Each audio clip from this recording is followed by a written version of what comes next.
Good evening. So in this case, we need to determine the equation of this parabolic function. So all along, we were given the equation, then we had to sketch. But now the tables are turned. So this is the most important thing. You need to know that anything you can do moving forward, you must be able to do it moving backwards. And this is what we are forever testing in mathematics and physical science. Okay, that's fine. So we want to find the equation of f of x in this case. But now we need to know what are we going to use. But in order for you to know what are you going to use, you need to know what is it you are given. So in this case, we can see that we are given two x-intercepts and one other point that is lying on the parabolic function. Are you fine? Okay, so if this is the case, then this is what you're going to use. So you're going to use the form f of x equals a into x minus x1 times x minus x2, like that. So a, of course, it's the same a that tells us the shape of the graph, but now the x here is going to be any x value on the point, in fact, on the graph. And then x1 and x2 are going to be your x-intercepts. So the first thing you want to do is to substitute your x-intercepts. So the other one is -6, so it's just going to be something like that. And then this one is going to be +2 like that. So what is the aim here? We want to calculate the value of a. Because if we have the value of a, then we have found the equation. So we started by substituting the x-intercept. So if we simplify, it's going to be x plus 6, and then it's x minus 2 like that. So after substituting the x-intercept, we substitute one other point that is lying on the function itself. So we can see it's going to be 3 and 9. So what is the meaning of 3 and 9? It means the y value is going to be 9 when the x value is 3. That's the meaning. So the y value is going to be 9 when the x value is going to be 3. Like that. So here you'll have your 9, and then you have a into 3 plus 6, it's going to be 9. 3 minus 2 will just be 1. So 9 times 1, it's just going to be 9. So it means you have 9 equals 9a. Then from here, you just divide both sides by 9. So this means the value of a is just going to be 1. That's fine. We found the value of a. So after finding the value of a, we go into this equation. We substitute a. So a is just going to be 1. But we don't really go to the first one. Let's just go to this one. Yeah, either this one or that one. So we said our value of a is going to be 1. And then inside the bracket, we are going to have x plus 6. Then we are going to have x minus 2 like that. Then from here, it's a matter of using the FOIL method. So you need to expand y to take it back to the standard form. So if you say x times x, you get x squared. X times -2, it's going to be -2x. 6 multiplied by x, it's going to be +6x. And 6 multiplied by -2 will just be -12. So this means your equation is going to be x squared plus 4x minus 12. So this is the equation of your quadratic function. Firstly, what are you given? You are given 2 x-intercepts and one other point. So every time you have the intercept, you're going to use the intercept form. you substitute your x-intercepts. After simplifying it to this point, then you're just going to substitute your one other point. So where you see x, you'll substitute x, which is going to be 3. And then you find the value of a. Now that you have your a, you substitute it, and then you expand by using the FOIL method. And so you have your equation. Over and out.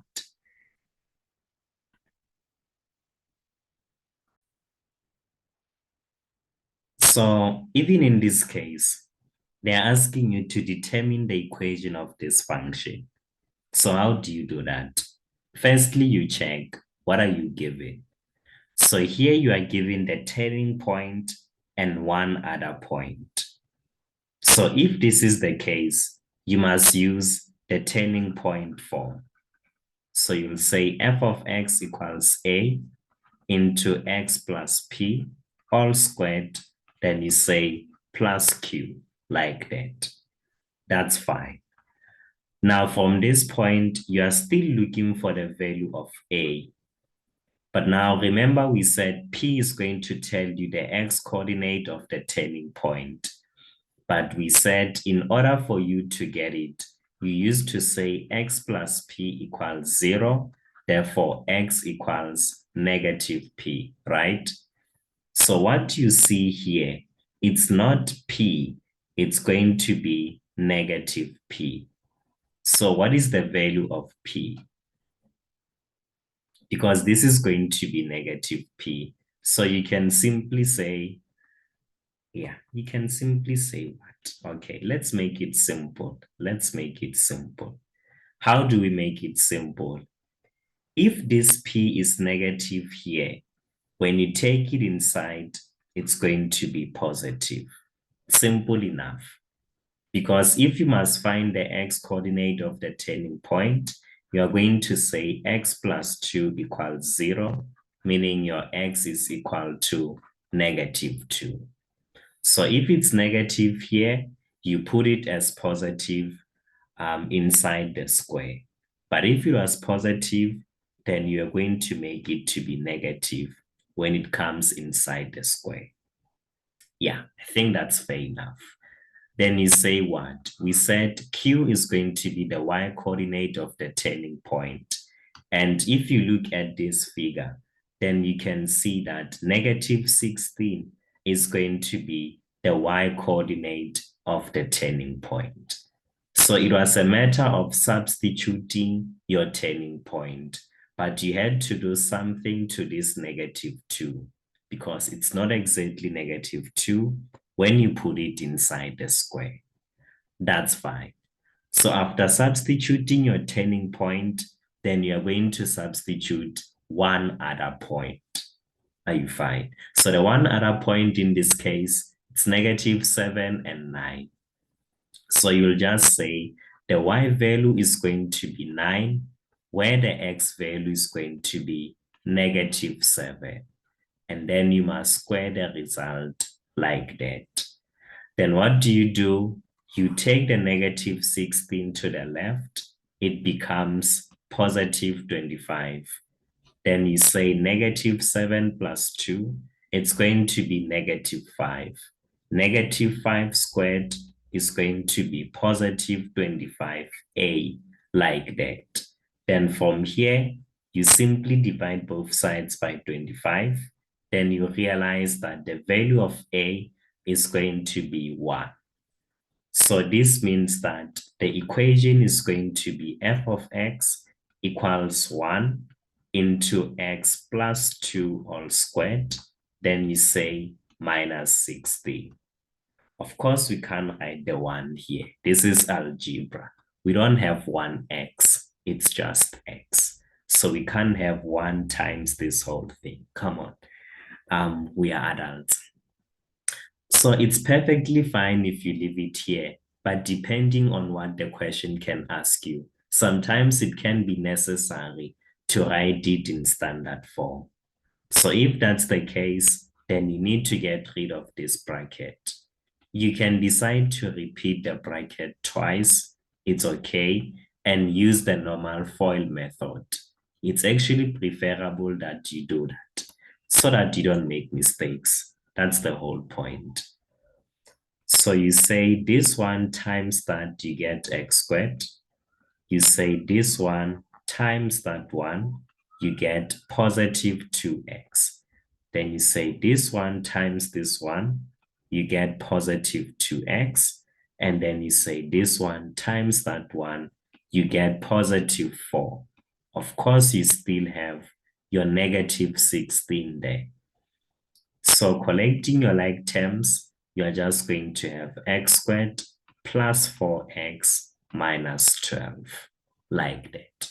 And this is the equation of your function like that. So if you are observant, you'll realize that I actually found the equation twice, the same equation twice, but under different circumstances. Okay, so let's consider another function.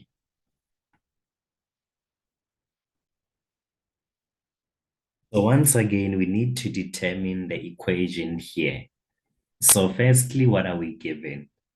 We are given two x-intercepts and one other point. But in this case, the one other point is going to be the y-intercept. That's fine. So because we are given the intercept, then we must use the intercept method or the form. So you'll have a into x minus x1 times x minus x2, like that. Then from this point, what is going to happen? We said you are looking for the value of a, but firstly, you substitute your x-intercepts. That's fine. Then after substituting, you might want to simplify the first bracket. So it will be x plus 2, then you have x minus 3. Then from this point, you want to substitute your one other point. So here you are saying the y value is going to be 12 when x is going to be 0, like that. So 0 plus 2 is 2, 0 minus 3, negative 3. 2 times negative 3, it's going to be negative 6. So here you have negative 6a, which is equal to 12, like that. Then from here, you simply divide both sides by negative 6. This means that the value of a is equal to negative 2. So now that you have your a, then you need to find the equation. So you're going to substitute it. You say it's negative 2 into x plus 2 times x minus 3, like that. So you just substitute it here. It's easier that way. That's fine. Then from here, you just distribute the negative 2. But before you distribute the negative 2, you need to use your FOIL method to expand the two brackets. So x times x, you'll just get x squared. And then x times negative 3, it's negative 3x. And then 2 times x will just be positive 2x. Then 2 times negative 3 is a negative 6. Then from here, you simply collect your like terms. Negative 3 plus 2 will just be negative 1. And then you have your minus 6. Then you distribute the negative 2. So you say negative 2 times x squared, you'll just get negative 2x squared plus 2x, then you say plus 12, like that.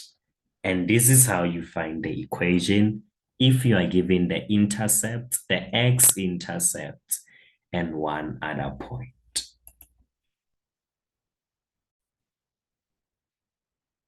So once again, we must find the equation of this function.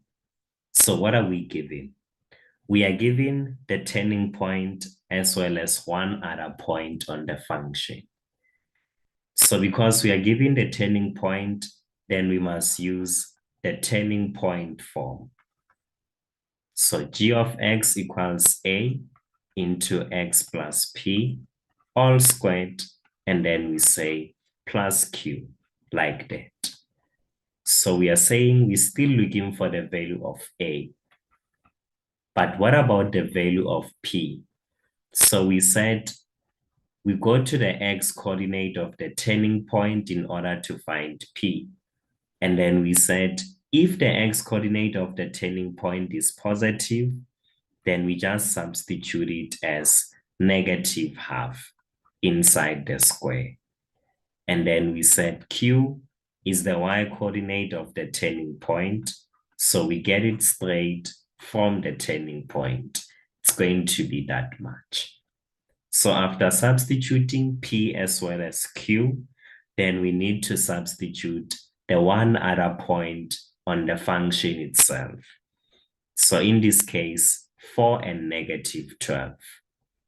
So this means the y value is going to be negative 12 every time the x value is going to be 4. That's the meaning. Then from here, what do? We take 25 over 2 to the left. So how much is negative 12 minus 25 over 2? Then we can see it's going to be negative 49 over 2, like that. Then we go to the part that is remaining on the right. We say 4 minus a half, and then we square the result. After squaring the result, we are going to get 49 over 4a, like that. That's fine. So it's up to you where you put this a.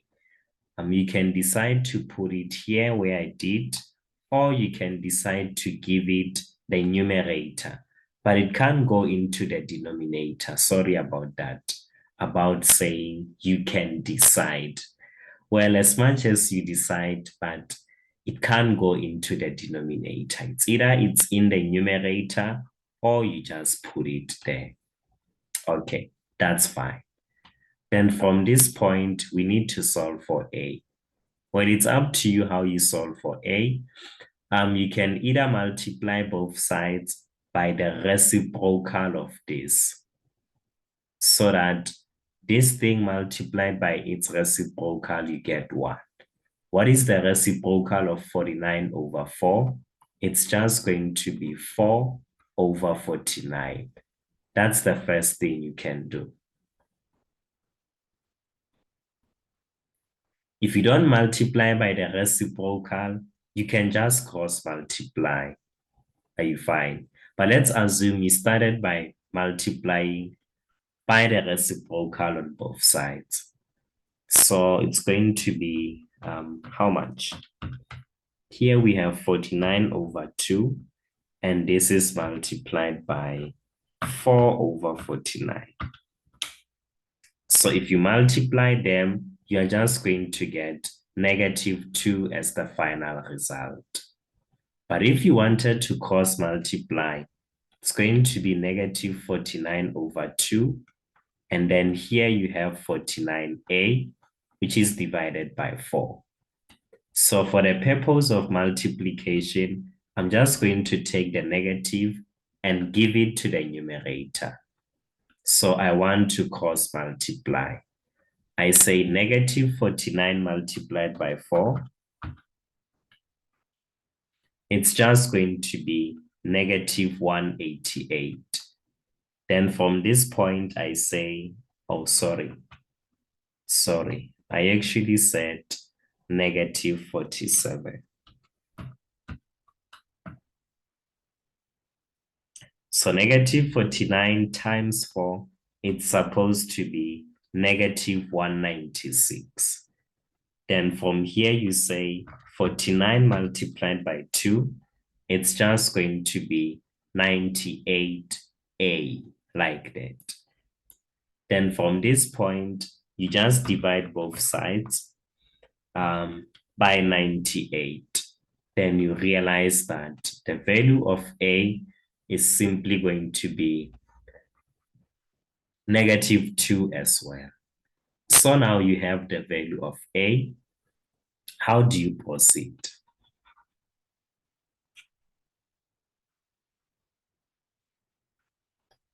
So you need to take it and substitute it into the equation.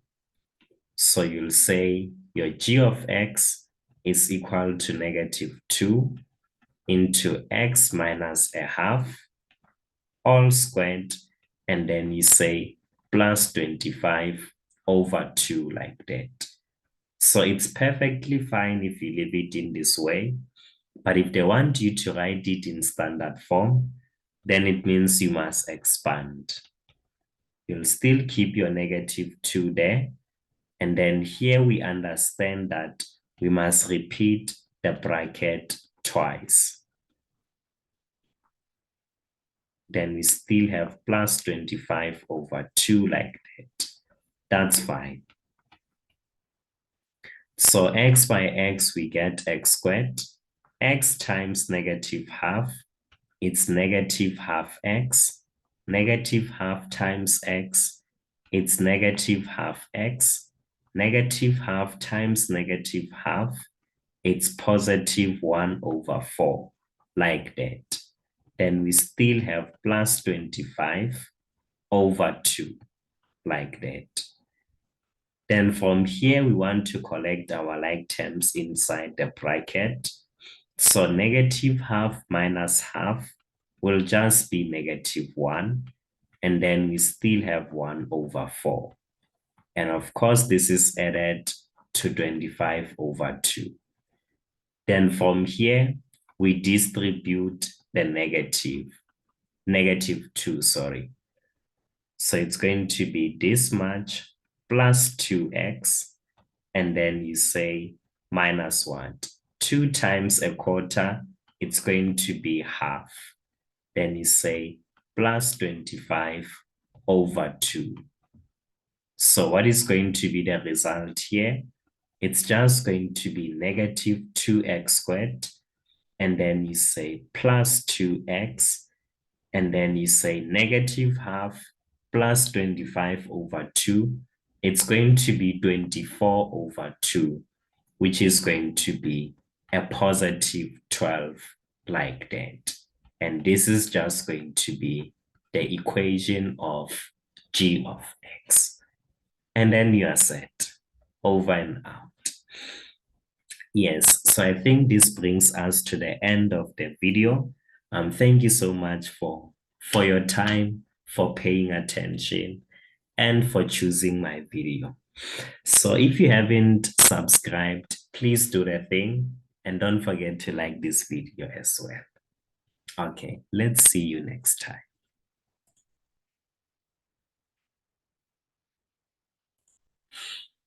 Yeah, we'll see you next time.